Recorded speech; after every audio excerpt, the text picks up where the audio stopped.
그 2차 선교여행, 지금 2차 선교 여행 중에 있었던,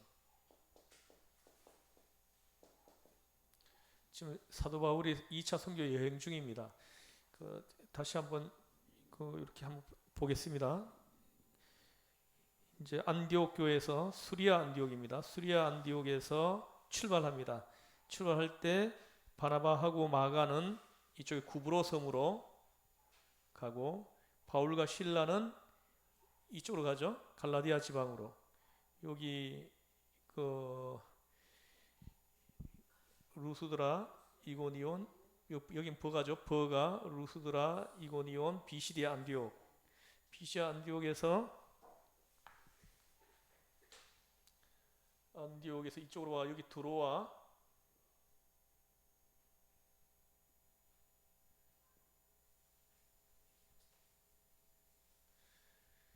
드로아에서 한상을 보고는 이 마게도냐로 건너가죠. 여기가 빌립보, 마게도냐 첫 성이 빌립보라고 했습니다.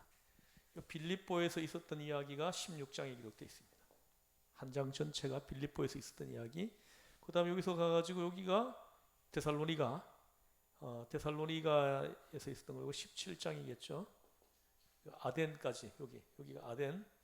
아니, 여기가 뭐야, 베레아도 17장. 그 다음에 아덴도 17장. 그 다음에 여기가 고린도는 18장. 오늘 읽은 본문 말씀이 바로 여기서 있었던 겁니다. 그 다음에 갱그레아. 요게 이제 여기서, 그 다음에 여기가 에베소가 여기 있어요.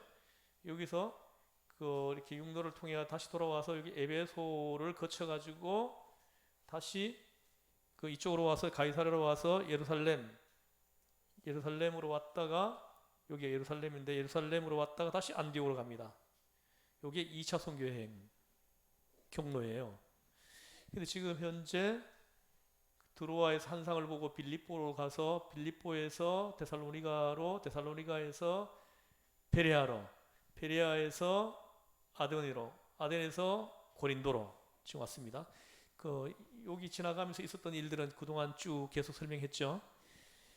자, 오늘은 이 고린도에서 있었던, 사도 바울이 고린도에서 선교하면서 있었던 내용을 가지고 우리가 함께 살펴보겠습니다.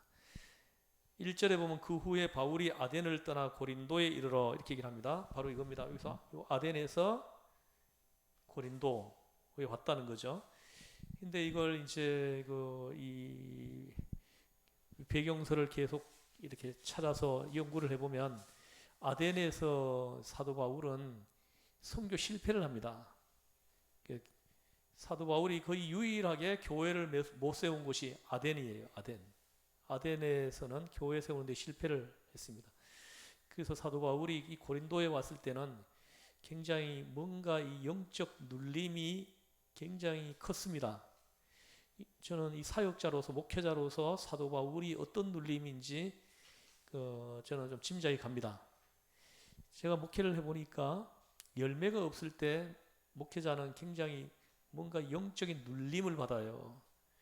예를 들어서 또 이렇게 교인들 중에서 또 이렇게 떠나는 교인들이 생기거나 그럴 때 이제 목회자는 굉장히 힘들어요.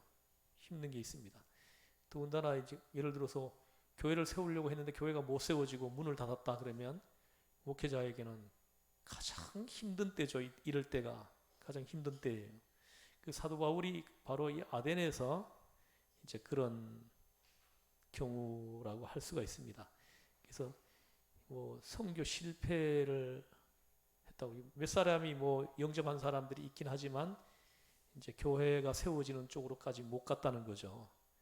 그리고는 이제 이렇게 고린도에 피하다시피 이제 고린도로 온 거예요. 고린도 여기에 이르렀습니다. 여기가 지금 현재 그리스죠. 그리스, 아테네.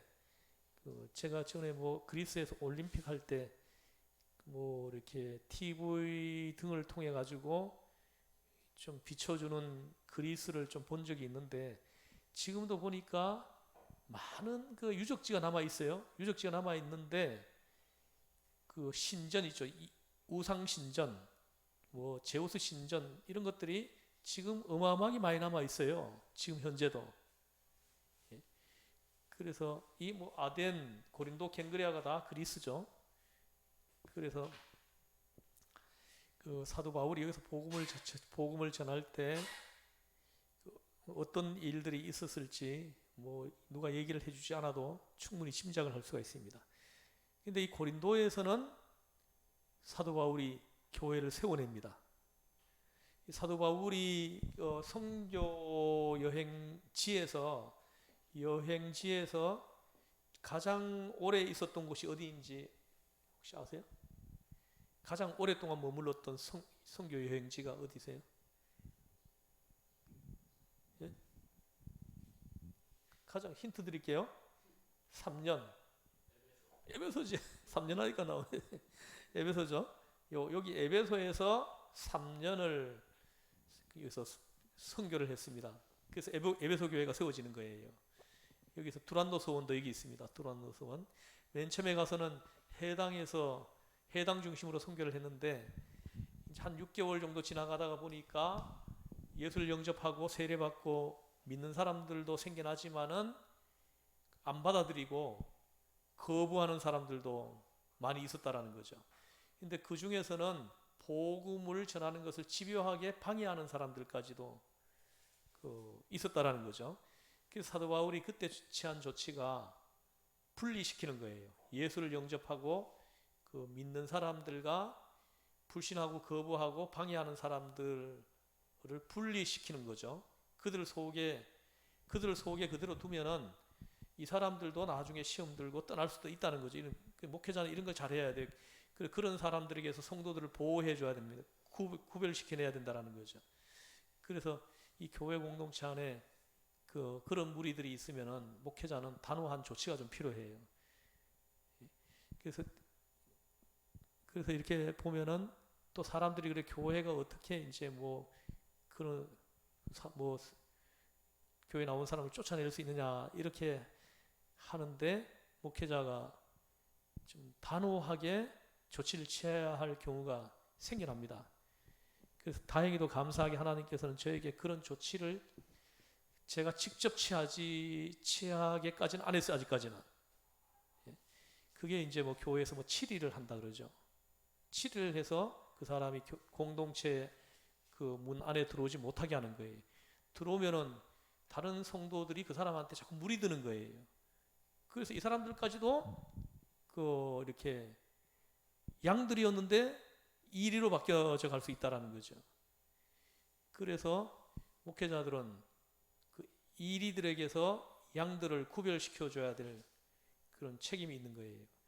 사도 바울이 바로 여기서 그렇게 했습니다. 그 무리들, 악한 무리들에게서 그 양들을 구별해내 가지고 두란노 소원에 따로 모았어요.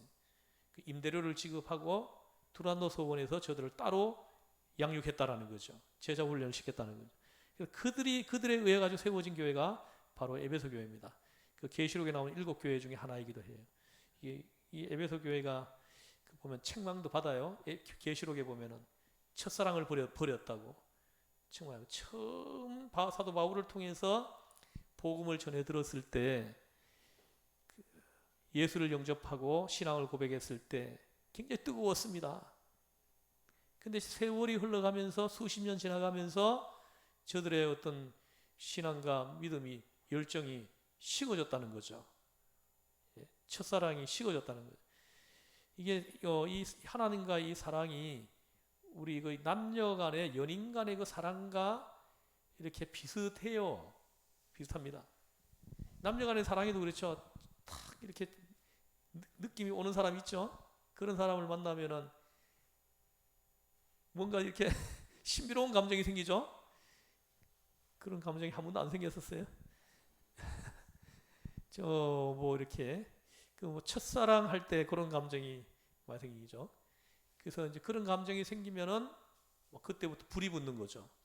막 열정이 생기는 거죠. 한밤중에라도 전화가 오면 막 뛰어나가죠. 뛰어나가고 아무리 이제 먼 곳이라도 있잖아요. 둘이 걸어가면은 그 먼 거리가 그렇게 짧게 느껴지고 그런 경험 안 해보셨나요? 예. 저는 해봤거든요.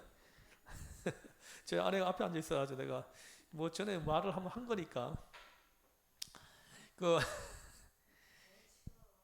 예, 예, 하여튼 제가 이제 뭐 이렇게 저 아내에게 뭐 말한 적이 있으니까 제가 그 시골 교회에 있을 때 그 이렇게 여름 성경학교를 했어요. 그때 내가 20살 땐가 19살 땐가 나는 주일학교 교사를 18살 때부터 했어요. 했는데 근데 여름 성경학교를 하고 있는데 어느 날 그 아주 그 예쁜 여성 하나가 예배당에 쑥 들어오는 거예요. 성경학교를 하고 있는데 그래가지고는 뭔가 이렇게 처음 딱 봤는데 뭔가 탁 오는 거 있죠. 그래서 내가 오늘 저녁에 내가 혼나는 거 아니냐. 그래 어쨌든 뭐 그런 경험 안 해본 사람이 있겠어요? 다 그냥 숨길 뿐이지. 근데 어쨌든 이분이 이제 그 안동대학교를 다니고 있었던 학생이었는데 어머니가 돌아가셔가지고 그 아버지를 누가 모실 사람이 아버지 혼자가 있는데 아버지를 좀 모시려고 대학교를 휴학계 내놓고 그 지구로 와 있었던 거예요. 우리 마을에서 한 2.5km 떨어져 있는 마을에 살고 있는 사람이었는데 그래가지고 여기 와 있는 동안에 우리 교회에 나와가지고 봉사하고 예배드리고 같이 신앙생활 한 거예요. 근데 이분이 주일 저녁 예배까지 드리고 수요 기도회까지 왔었어요. 수요 예배까지. 그렇게 신실한 사람이었는데 근데 저녁에 그 2.5km는 짧은 거리 아니거든요. 중간에 집이 하나도 없어요. 우리 마을에서 그쪽 마을까지 가는데 그래서 제가 항상 이렇게 바래다 줬습니다. 바래다 줬는데 바래다 주러 갈 때는 왜 2.5km가 왜 그렇게 짧은지 뭐 한 5분도 안 갔는데 벌써 다 도착해 있는 거예요. 근데 올 때는 또 왜 이렇게 멀어요 여기 멀죠? 그래서 이제 나중에는 이제 뭐 1년 지나고 난 다음에 그 아버지가 이렇게 재혼을 하시면서 다시 복학하면서 떠나버렸어요. 그리고는 그 다음에는 내가 뭐 본 적이 없는데 어쨌든 그때 그게 뭐 이렇게 첫사랑의 감정이라고 하면은 그럴 수 있지 않았을까 이런 생각이 들어요. 그리고 나중에 알고 보니까 짝사랑이었었어. 짝사랑. 예? 짝사랑이었는데 이런 감정, 이 감정이 예수님을 처음 만났을 때 그 감정이 그렇습니다. 우리 예수님을 처음 만났을 때는 매일 교회 와 살잖아요. 매일 오라 그래도 하나도 싫지가 않잖아요. 그죠?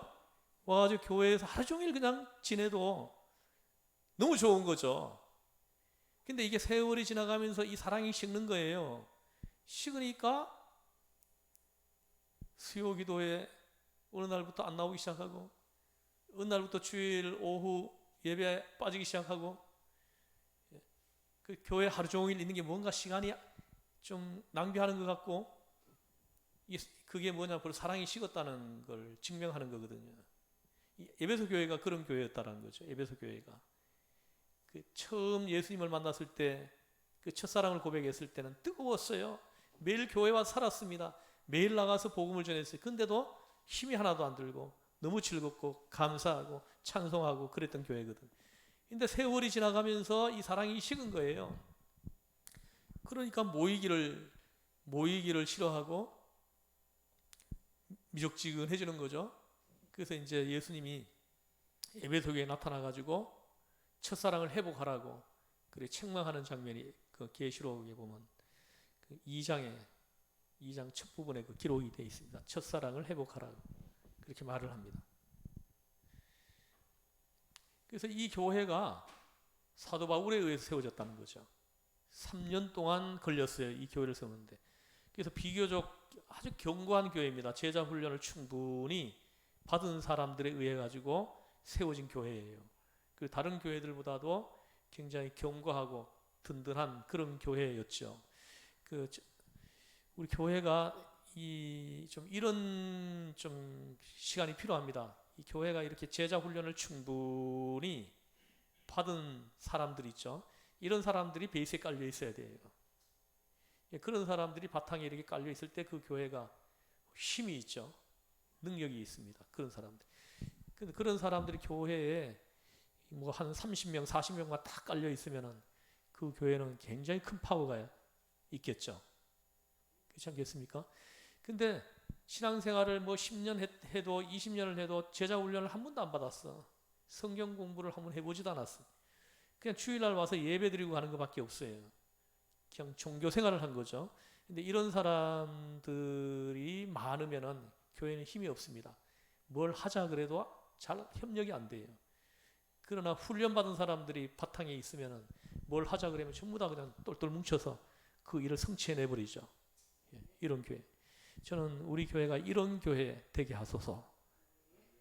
이런 교회 되게 하소서. 그래서 이제 앞으로 제가 우리 교회에서 뭐 집중적으로 성경 공부를 하는 성경 훈련을 받는 사람들이 좀 생겨나도록 한 명 한 명, 한 명이면 한 명, 두 명이면 두 명이라도 끈질기게 붙들고 씨름을 좀 하는 시간을 만들게 해달라고 그렇게 기도합니다. 그렇게 그런 사람들이 바탕에 한 30명 정도만 딱 준비되어 있으면은 이분들에 의해 가지고 이제 사명을 감당하는 힘이 생겨나는 거죠. 뭐 하자 그러면 같이 똘똘 뭉치는 거예요. 그래서 같이 힘을 합해 가지고 밀고 나가는 거죠. 그래서 그런 사람들이 한 3, 40명만 있으면 교회에 그 교회는 아주 든든하죠. 한 100명 출석하는 교회라면 한 3, 40명 이런 사람들이 있어야 돼요. 그래서 우리 교회가 부흥이 조금 늦게 되더라도 이런 사람들을 만들어가는 것이 중요하다. 이것이 저의 지금 생각입니다. 예. 자, 이 고린도로 왔습니다. 그래서 사도 바울이 여기서 이제 고린도 교회를 세우는데 고린도에서 얼마 동안 있어요? 여기에서 1년 6개월 동안 머뭅니다. 사도 바울이 선교 여행지에서 두 번째 오랫동안 머물렀던 곳이에요. 1년 6개월을 여기서 머물면서 세운 교회가 고린도 교회였다. 근데 사도 바울이 이 고린도에 왔을 때 여기에는 뭐 이렇게 그런 내용들이 생략되어 있는데 한동안 사도 바울이 이렇게 영적으로 눌려가지고 있습니다. 그래가지고 의욕을 잃고 이렇게 나가서 이렇게 복음을 전하고 전도를 하려고 할 힘을 다 잃어버리고는 이렇게 좀 슬럼프에 빠져 있는 거죠. 그런 경우 있어요. 정말 그렇습니다. 저도 목회를 해보니까 이런 때가 있어요. 이럴 때가 있습니다. 그래서 이럴 때는 전도지 들고 나가는 게 무서워요. 뭐 나가서 전도하려고 그러면 뭔가 두려워요. 불안하고. 그래서 나가지를 못합니다. 근데 하나님의 성령이 충만하고 막 열정이 있을 때는 막 담대하게 나가잖아요. 그죠?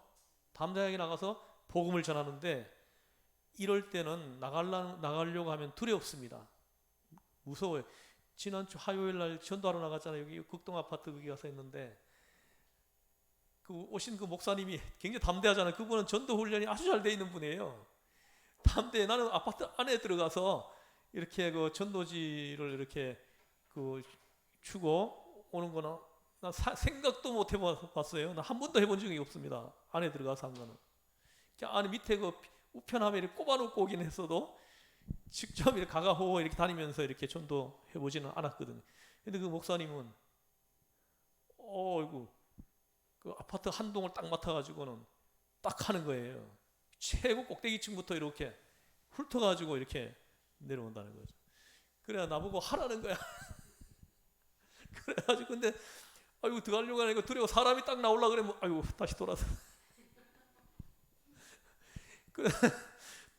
또 이렇게 뭐 경비 아저씨가 또 혹시 볼까봐 그냥 모르는 척하고 쑥 들어가려. 예, 그래서 좀 이렇게 경비 아저씨하고도 좀 친해지는 게 필요할 것 같아요. 그래가지고 좀 뭔가 좀 이렇게 다음에 갈 때는 뭐 수박이라도 한 통 들고 가야 되겠어. 그래서 이렇게 안 해본 사람이 하려고 하니까 이 두려운 거죠. 두려워요. 그런데 그 목사님은 그냥 자연스럽게 막 하시잖아요, 그죠? 하시는 거예요. 그래서 이번 주에는 내가 또 그 목사님 교회 가서 해주기로 했는데 계속 이쪽으로 오라 그래 버려. 근데 어쨌든 이렇게 전도할 때 이렇게 이런 담대함이 중요하다는. 근데 이 담대함이 죽어버린다는 거죠. 이런 상태가 되면 영적으로 눌림이 있으면은 뭔가 자꾸 이렇게 뭔가 이렇게 뭐 이렇게 너는 아무것도 할 수 없어. 해도 열매가 없어. 해도 안 돼. 이런 자꾸 어둡고 하는 이런 생각들이 자꾸 이렇게 스물스물 자꾸 막 솟아 나온다라는 거죠. 그래 나가려고 하면은 이렇게 담대함이 안 생겨서 못 나가는 거죠. 사도 바울이 그랬습니다. 고린도에 왔을 때. 근데 이때 사도 바울이 다시 그 담대함을 이렇게 회복해 가지고 이제 나가서 이제 복음을 전하게 되는데 그렇게 할 수 있는 동기를 부여한 것이 뭐냐면은 사람이에요, 사람. 여기에서 브리스길라와 아굴라라는 아주 신실한 두 부부를 만난다라는 거죠. 정말 맞는 것 같아요. 이게 뭐 하나님은 이렇게 슬럼프에 빠졌을 때 사역자가 사람을 붙여주시는 것 같아요. 좋은 사람을 붙여줘가지고 다시 그 열정을 회복시켜 주셔가지고 사명을 감당케 하시는 거다. 이렇게 생각을 합니다. 우리 교회 제가 한 2, 3년 동안에 뭐 아이들 포함해 가지고 한 40여 명이 나갔잖아요. 40명 정도가 떠났습니다. 사실 제가 얼마나 힘들었겠어요. 내가 그 중에는 있잖아, 정말로 우리 부부가 온 힘을 다하고 애를 써서 전도한 사람들도 있어요. 그런 사람들이 떠나나갈 때 이 사도 바울의 이 심정을 우리가 체험해 본 거예요. 체험해 봤어요. 그래서 어떻게 해야 되냐? 우리 교회를 기도원으로 바꿔야 되나? 아니면 뭐 하나님이 뭐 또 다른 걸 하라는 사인인가? 뭐 이런 별 생각이 다 드는 거예요. 이렇게 하는 거죠. 그런 가운데 뭐 우리 이영숙 집사님 여기 뭐 계시는데 말씀드리기는 좀 그렇긴 하지만은 이영숙 집사님이 오신 거예요. 오셨는데 저는 이 사도 바울이 여기서 고린도의 슬럼프에 빠져 있을 때 브리스길라와 아굴라 부부가 와가지고 사도 바울이 힘을 낸 경우하고 좀 비슷하다. 저는 그렇게 좀 고백할 수가 있겠어요. 우리 너무나 이렇게 귀한 분을 붙여주셔가지고 다시 힘을 내게 하는 거예요. 이제 제가 다시 담대함이 회복되고 있어요. 회복되고 있어요. 그래서 이제 무엇이든지 내가 다시 다 할 수 있다 하는 저는 저의 뭐 장점이 뭐냐 하면 추진력이거든요. 추진력이고 어떤 일이라도 시작하면은 저는 내고야만은 이런 것이 저에게 있는데 그게 다 죽어 있었거든요.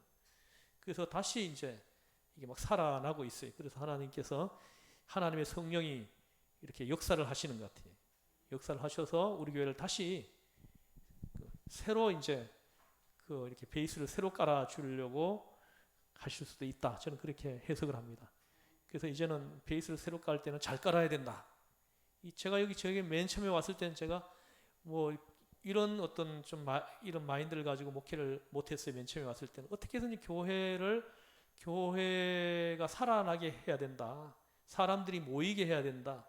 이거에 대한 어떤 압박감 이런 게 있었어요. 그러다 보니까는 뭐 내가 이런 한 사람 어떻게 해서든지 말씀으로 훈련시켜 가지고 바탕에다 한 30명, 40명 훈련받은 사람들을 밑에 깔아놔야 된다. 이런 이 마인드가 좀 부족했다라는 거죠. 그러다 보니까는 이게 훈련받은 사람이 준비 안 된 상태에서 목장을 시작하니까 안 되는 거예요. 그런 사람들을 목장지기로 세워놓으니까 안 되는 거예요. 목장 모임 하다가 싸워요. 얼마나 당혹스러운지 몰라요. 그래서 제가 이 목장 모임을 할 수 없다. 중단시켜야 되겠다. 이런 훈련받은 사람들이 준비될 때까지는 목장 모임을 하지 말아야 되겠다. 그래서 중단시켜놓고 아직도 시작을 안 하고 있는 겁니다. 그래서 제가 이제는 좀 이런 사람들이 한 2, 3명만 준비되면 이제 또 다시 시작하려고 하고 있어요. 그래서 이제 그 목장을 능히 맡아가지고 그 목양을 할 수 있는 그 목장이거든요. 그래서 목장지기를 세워놓으면 그 목장지기거든요. 그 목장을 잘 목양해가지고 부흥시켜야 될 이런 마인드를 가지고 있는 사람이 세워져야 되거든요. 그러면은 목장직이 한 서너 명만 그런 잘 훈련된 사람이 딱 배치되어 있으면은 그 목장직이 얼마나 또 잘 경영을 해가지고 그 목장이 풍성하게 해서 또 분립되게 하는 거죠. 다른 목장을 또 만들게 하는 거죠. 그래서 그 목장지기가 부교육자 역할을 하는 거죠. 그 목장 식구들을 다 챙기는 거죠. 예? 다 챙기고, 그리고 목장지기 개인이 챙길 수 없는 그런 가정이 생겨나면 교회에 보고를 해가지고 교회 차원에서 챙기도록, 이렇게 해가지고 이 교회가 이렇게 사명을 잘 감당하는 그런 교회로 만들어갈 수 있도록 해야 된다, 이것이죠. 그래서 이 사도 바울이 이 고린도에서 정말 이렇게 영적 눌림, 영적 눌림을 통해 가지고 고통스러운 그런 시간에 하나님은 사람을 붙여주신다는 거예요. 우리도 그런 경험 하잖아요, 그죠? 우리가 많이 힘들 때 사람을 붙여줘 가지고 다시 벗어나게 하고 힘이 나게 하고 담대하게 하고 새로운 제2의 인생을 살게 하고, 그렇잖아요. 그 저에게 뭐 이렇게 이런 고백을 하는 분이 있었어요. 그 손명숙 목사님이라고 지금 프랑스에 가 있어요. 가 있는데 이분이 이제 제가 하동교회 충동부 전사로 갔을 때 이분이 교사였습니다. 전에도 내가 얘기한 바가 있지만은 이분이 남편이 죽고 막 거의 슬럼프에 빠져 있었어요. 아들, 딸 2명 혼자서 키우느라고, 남편이 또 지병으로 그냥 고생하다 죽어가 병원비로 뭐 재산 다 들어가고, 그리고는 뭐 이렇게 힘들어하고 있었어요. 근데 저를 만난 거죠. 그래서 제가 만나서 보니까 이분이 그때 당시에 이분이 뭐 이렇게 서점을 하고 있었어요. 조그만 서점을 하고 있었는데 책을 이렇게 팔면서 하루 종일 책만 읽는 거예요, 이분이. 그래서 책을 많이 읽고, 그리고 또 성품도 굉장히 좋습니다. 전문 대학교를 졸업하신 분인데, 근데 이분이 내가 볼 때는 남편도 이제 없지, 아이들도 이제 조금 있으면 다 크는데, 그러면 이분이 뭘 하면 가장 좋을까? 내가 볼 때는 이분이 복음을 전문적으로 전하는 사람이 되면은 굉장히 귀한 일을 할 수 있겠다, 이런 마음이 기도하는 가운데 생기더라고요. 그래서 한 분은 커피를 마시면서 이제 이야기를 나눴어요. 그랬더니 그분은 제가 목사가 되라고 금면 잘 안 합니다, 사람들한테. 근데 그분 같은 경우에는 제가 이렇게 금연을 한 사람이에요. 근데 그분이 내가 금연을 하니까 반응이 뭐냐면은 제가 아무것도 없는데 뭘 어떻게 하냐는 거예요. 아이들 교육도 시켜야 되는데 내가 학교 다니면은 어떻게 등록금을 마련하고 어떻게 먹고 살고 하냐, 이거죠. 그래서 내가 그랬어요. 하나님께서 나를 통해서 부르시고 있다 그러면은 하나님께서 책임지실 것이다. 출발하면 하나님께서 이끄실 것이다 그랬어요. 근데 이분이 정말 믿음을 가지고 시작을 한 거예요. 시작해가지고 서울장신대학교 야간을 들어갔습니다. 들어갔는데 첫 등록금을 내고 어떻게 마련해서 낸 걸로 내가 알아요. 그 다음에가 문제죠, 이제. 문제인데 그 이후에 뭐 자기 옛날 친구, 학교 친구가 전화가 왔어요. 어느 날 한 번도 연락을 안 하던 친구가 전화가 왔더라는 거예요. 그래서 한번 만나자 그래가지고 만나게 된 거예요. 만나가지고 이야기를 하는데 자기가 신학교를 다닌다 그러니까 그 친구가 그렇게 좋아하더래. 그 친구는 가톨릭 신자라는 거예요. 근데 대구에서 남편이 큰 방직 공장을 운영하는 사장인데 큰 돈을 버는 사람이라는 거죠. 그래 자기 친구가 신학교를 다니고 있다 그러니까 너무 좋아하더라는 거예요. 그래서 근데 이 친구가 이런 생각을 하고 최근에 들어와 자기가 돈을 이제 많이 벌었고 이제는 이 돈을 어딘가 좀 뜻있는데 가치 있는데 쓰고 싶은데 어디를 쓸까 고민을 하고 있었다라는 거예요. 근데 친구가 신학교를 다니고 있다 그러니까 돈을 여기 써야 되겠다, 이런 마음이 생겼다는 거죠. 그래 계좌번호를 알려달라는 거죠. 계좌번호를 알려주니까 그럼 한 100만 원, 200만 원 보냈겠지, 이렇게 생각을 했는데 열어보니까 2천만 원이 들어와 있더라는 거예요. 할렐루야. 그리고 그 뒤에 또 한 번 보내줬대요. 2천만 원. 나는 한 번 보내줬는 줄 알았는데 나중에 또 한 번 더 보내줬다는 거예요. 그래가지고 이분이 그래서 편안하게 신학 공부를 했고 자녀들도 키우고 그래 또 하다 했는데 부목사로 11년인가 10년인가 정확 횟수를 잘 기억하는데 사역을 하다가 지금 딸이 지금 프랑스 그 딸이 내가 그 사동교회에 있을 때 그 교사였습니다. 똑같이 교사에서 엄마하고 딸이 같이 교사였는데, 근데 그 딸이 그 농협공사 거기 시험을 쳐가지고 들어갔었거든요. 그때 그래가지고 그 첫 월급을 첫 열매라고 하면서 하나님 앞에 다 드렸어. 그 내가 그 아이고 내 칭찬해서 하나님이 그 너와 함께 할 것이다 하고 축복했어요. 근데 그 남편도 잘 만났습니다. 잘 믿음의 사람 만나가지고 그래 자녀를 지금 2명 낳았지. 2명 낳아서 지금 키우는데, 근데 프랑스 지사장으로 발령을 받았어. 이 자매가 원래 1월 달부터 지금 프랑스가 있는 거예요. 근데 이분은 따라갔어. 딸을 따라가지고 프랑스에서 지금 지내고 있어요. 페이스북으로 계속 프랑스 소식을 알려주고 있어요. 그래서 사람을 붙여준다는 거죠. 사람을 붙여줘가지고 다시 하나님께서 회복시킨다라는 거죠. 그리고 또 보면 조금 있다가 보면 디모데하고 실라가 돌아와요. 그러면서 뭐 이렇게 확 살아나는 거죠. 확 살아나는 거죠. 그래서 하나님은 좋은 사람을 붙이셔가지고 그리고는 그 사명자로서의 그 사명이 다시 살아나게 하고 다시 불이 붙게 하고 그리고 열정이 살아나게 해가지고 다시 복음을 전하게 하고 그리고 교회를 세워내게 하는, 할렐루야. 이 성령의 역사하심이죠. 하나님께서는 꼭 사람을 붙이셔요. 그래서 저는 그 항상 우리 그 성도님들을 위해 기도하고 또 우리 자녀들을 위해서 기도할 때 항상 이 기도를 합니다. 하나님, 우리 교회 지체들이 어디를 가든지 우리 5 자녀가 어디를 가서 무엇을 하든지 하나님 그때그때마다 사람을 붙이셔서 돕게 하소서. 그렇게 기도합니다. 사람을 붙여가지고 필요한 걸 공급하고 필요한 걸 얻게 하고 그리고 힘을 내게 하고 다시 담대함을 얻게 하고 그리고 아름다운 인생을 살 수 있도록 이렇게 이끌어주는 그런 사람을 가는 곳마다 붙여달라고 그게 제가 항상 기도할 때마다 그 기도를 합니다. 나는 이 은혜가 얼마나 큰 은혜인지 제가 알기 때문에 그래요. 저희 어머니도 저를 위해서 항상 그렇게 기도해 주셨어요. 그래서 제가 지금 가만히 보니까 제가 정말 사망의 음침한 골짜기를 지나왔잖아요. 제가 뭐 지금 이 자서전 비슷한 걸 내가 페이스북에 쓰고 있는데 내가 한번 정리 좀 해보려고 그래. 제가 걸어온 길을. 그 나중에 우리 아이들이 아빠가 어떤 길을 걸어왔는지 나중에 본다면은 아빠가 어떤 삶을 살았는지 나중에 좀 이렇게 볼 수 있는 그런 기회가 좀 생기지 않을까 싶어서 내가 더 늦기 전에 한번 정리해 보는 차원에서 하고 있는데 근데 정리를 해보니까 정말 사망의 음침한 골짜기를 지나왔어요.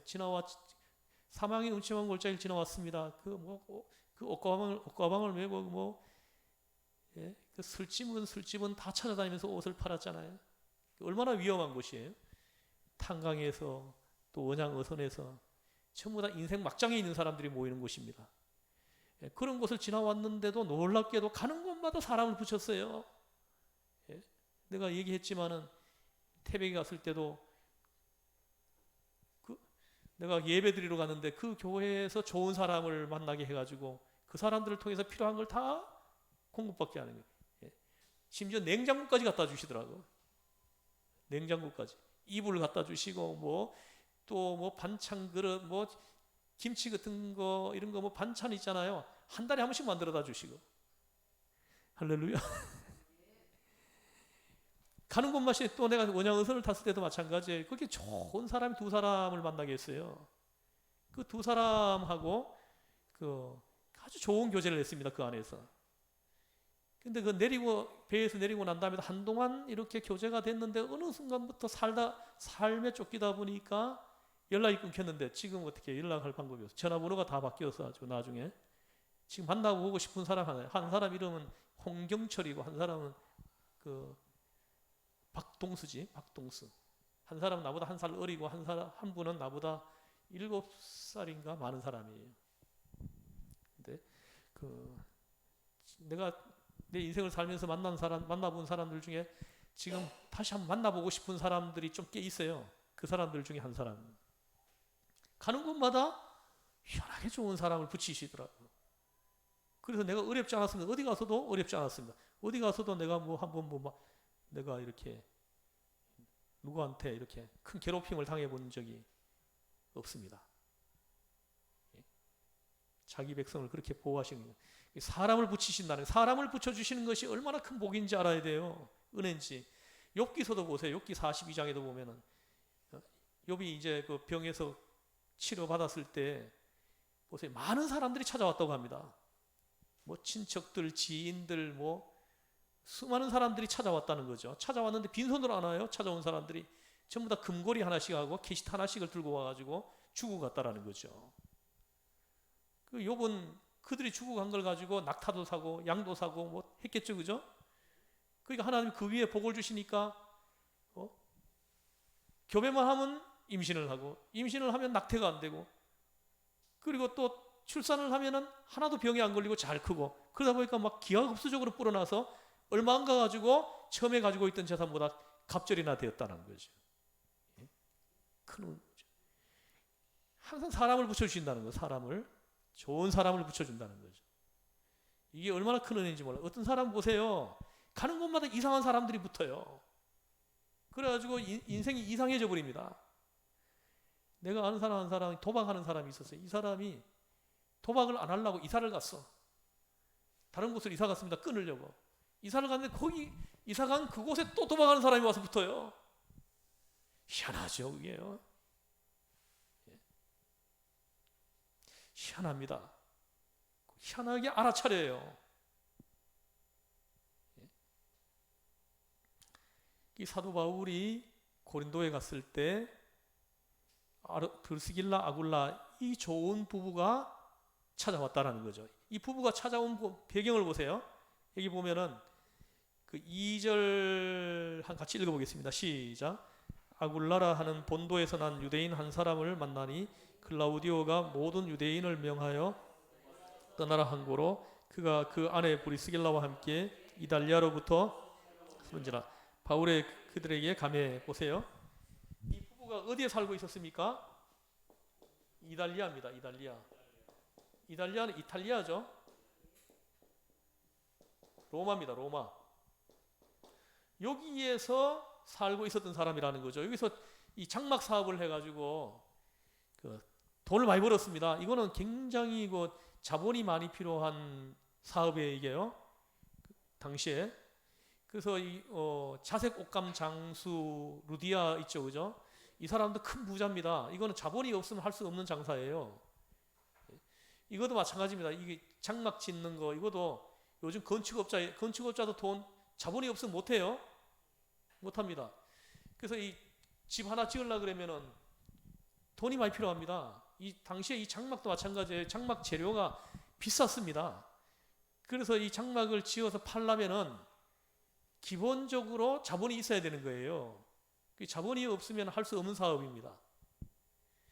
그래서 이 사람이 부자죠. 부자예요. 부자 부부입니다. 근데 이 사람들이 로마에서 쫓겨나다시피 해가지고 로마에서 나오는 거예요. 왜요? 글라우디오, 이 사람이 로마의 가이사인데 이 사람이 유대인들을 쫓아냈습니다. 로마에서. 이 쫓아낸 그 이유는 여기는 생략되어 있는데 이 배경서를 살펴보면은 그 쫓아낸 이유가 뭐냐면은 로마에 살고 있는 유대인들이 자꾸 말썽을 일으키는 거예요. 자꾸 논쟁을 하고 싸움을 하는 거예요.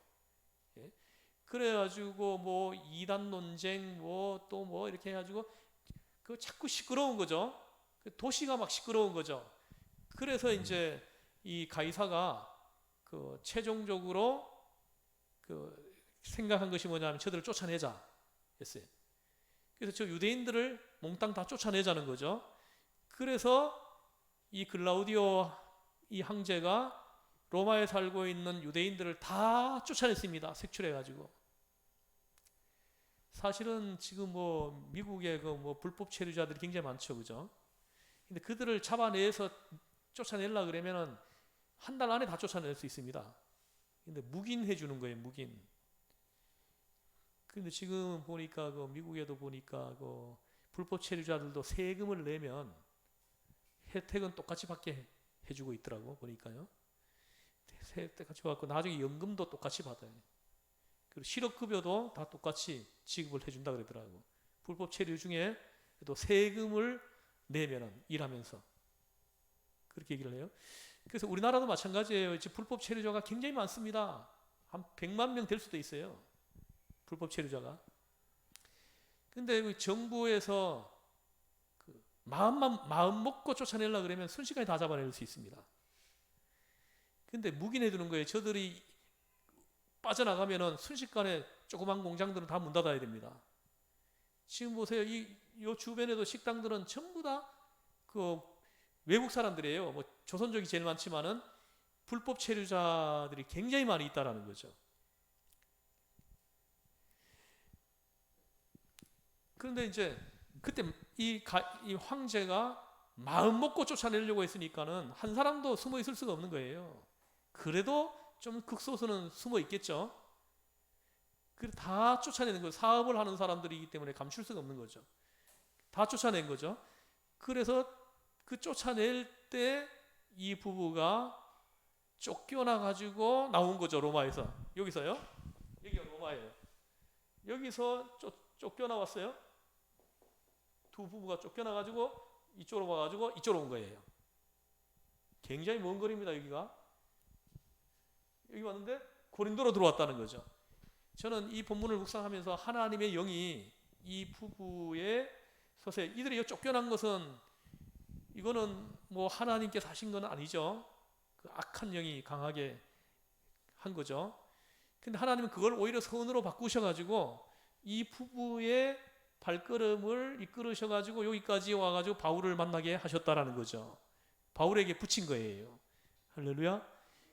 저는 이 사실이 깨달아지면서 큰 은혜를 받았어요. 자기들 발로 온 것 같지만은 하나님의 영이 그들의 발을 이끌어가지고 여기까지 왔다는 거죠. 이 잠언서 21장에도 보면 나오잖아요. 왕의 마음은 마치 봇물과 같아서 임의로 원하는 곳으로 이끌어 가시느니라 이렇게 말씀했어요.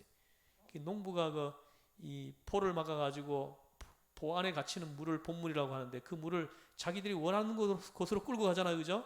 그와 같이 하나님이 어떤 특정인의 마음을 하나님이 임의로 원하는 곳으로 이끌어 가시는 분이라는 거죠. 할렐루야. 그래서 우리가 이 부분을 놓고 기도해야 돼요. 항상 기도할 때 우리 자녀들이 우리 교회 지체들이 이런 은혜 가운데 있게 해달라고요. 그래서 꼭 필요한 사람들을 하나님의 영이 이렇게 만지셔서 그 발걸음을 이끌어 가지고 옆으로 오게 하는 거죠. 그렇게 해서 만나 가지고 같이 협력하게 하고 필요한 걸 공급하게 하고. 할렐루야. 우리 인생에 이 은혜가 임해야만이 우리 인생이 수월해요. 편안합니다. 이런 은혜가 없으면은 우리 인생이 굉장히 힘들어요. 강팍해지고 뭔가 이렇게 좀 복잡해지고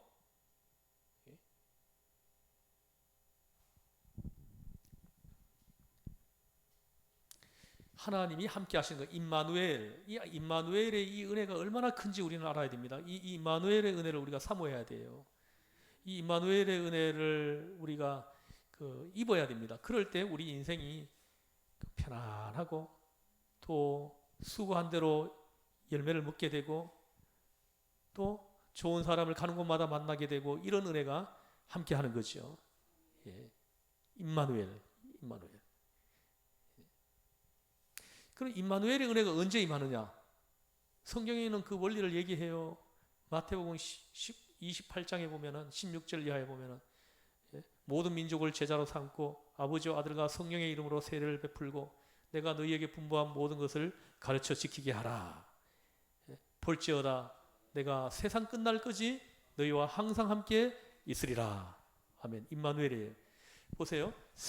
제자 삼고 세례 베풀고 가르치고 지키게 하는 데까지 이끌어주고 이 일을 끊임없이 계속해서 하는 사람들 있죠.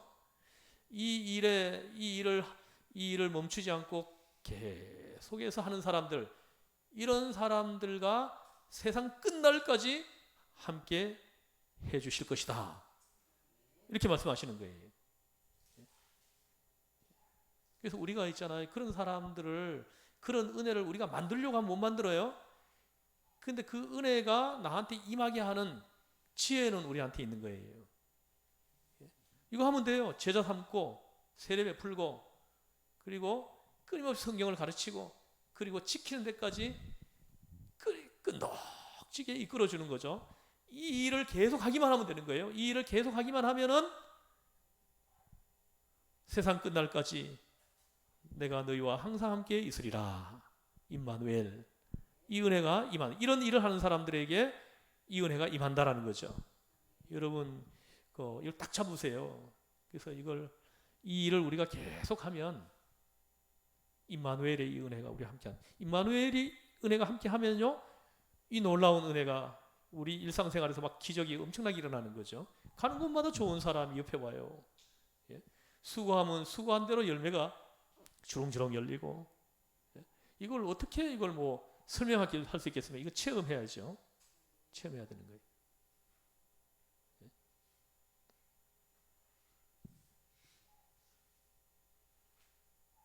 브리스길라 부부, 다음 주에 조금 더 이어서 하겠습니다. 잠깐 기도하겠습니다. 하나님 아버지, 오늘 사도 바울이 2차 선교 여행 중에 고린도에 들어와 있을 때 있었던 이 일을 가지고 잠깐 말씀을 묵상하고 나누었습니다. 하나님, 우리가 말씀을 읽고 듣고 공부하고 묵상할 때 하나님, 우리의 일상생활에서 임마누엘, 이 놀라운 축복, 이 은혜가 우리에게 항상 함께하게 하는 그 방법을 아는 지혜가 우리한테 생겨나게 하여 주시옵소서. 하나님, 우리가 어디에 가 있든지 무엇을 하든지 누구를 만나든지 임마누엘, 이 은혜를 허락하여 주시옵소서. 우리를 죄에서 구원하신 예수님의 이름으로 기도드리옵나이다. 아멘.